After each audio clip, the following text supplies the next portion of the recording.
Jungkook ওরা আমাকে বলে আপনাদের ভুলে যেতে, কোনো বিধর্মীতে ভালোবাসলে হারাম।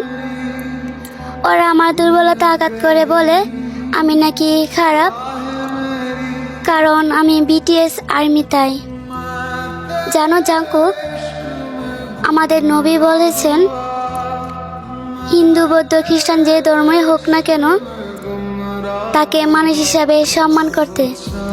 কিন্তু কিছু মানুষ আপনাদের মানুষ বলে মনে করে না।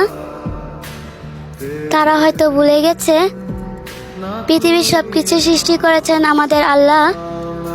আমাদের 7 রাজ্যকেও আল্লাহ সৃষ্টি করেছে। আর আল্লাহর সৃষ্টিকে অপমান করা আল্লাহকে অপমান করা। আল্লাহ গো সবাইকে বোঝার তৌফিক দান করুন।